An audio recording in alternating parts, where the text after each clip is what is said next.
eenyuutti finaman baararkii ofiitti nama galu dhugaa jallateetiif falmanii siin lammiin baqatanii boolanii nan shakkan eenyuutti finaman baara cinaacha ofiitti nama galu dhugaa jallateetiif falmanii siin lammiin baqatanii boolanii dhugaa galgala koo dhugaa kafana koo dhugaa lammii koo isa dhugaa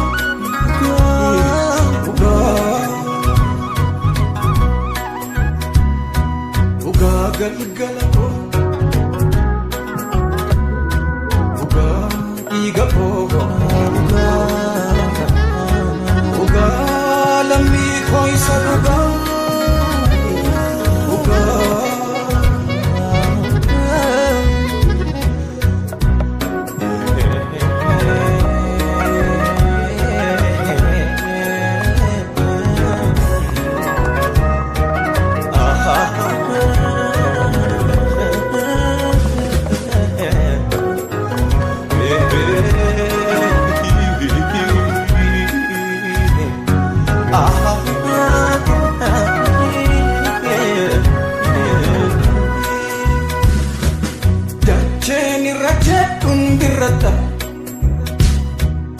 akka isaateen mimilladha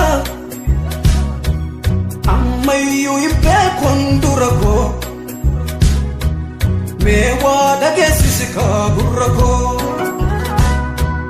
dacheen irra jedhun birradha akka isa sobeen mimilladha ammayyuu hin beekon dura koo mee waa dhageessisi kaa gurra koo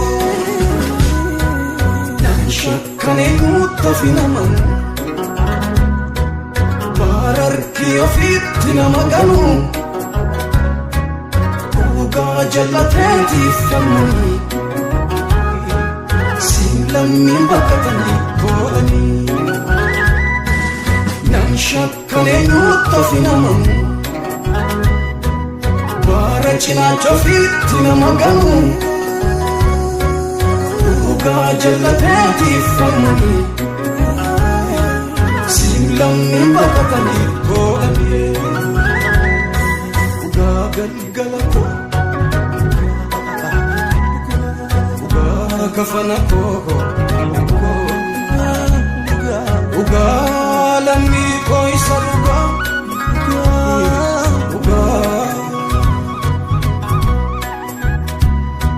dhugaa galgala koo dhugaa dhiiga koo dhugaa lammii koo isa dhugaa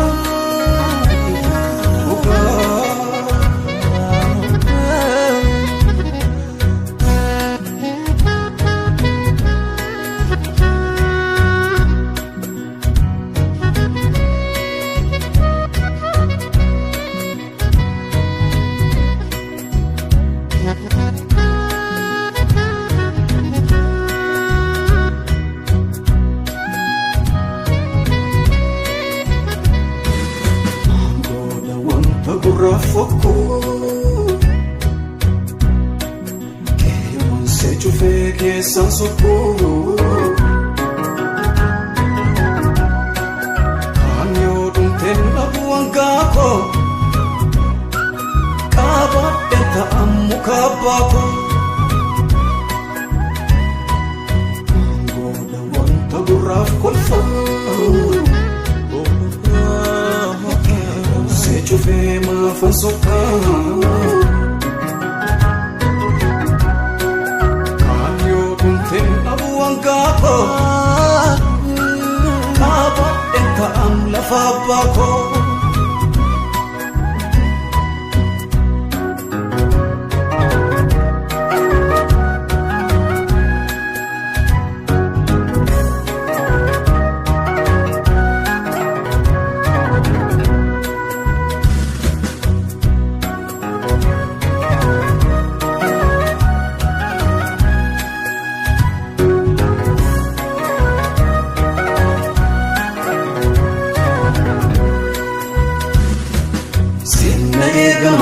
fagootiin dhufu sareen na nyaatu.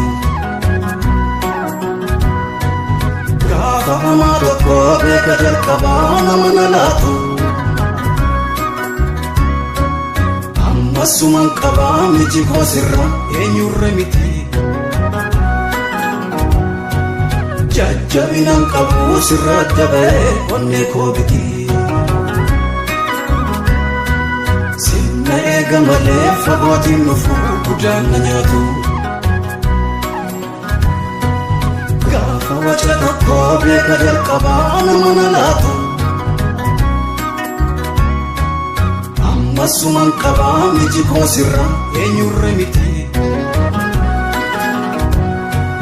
Jajjabinaan qabu sirra jabee onnee koo biti.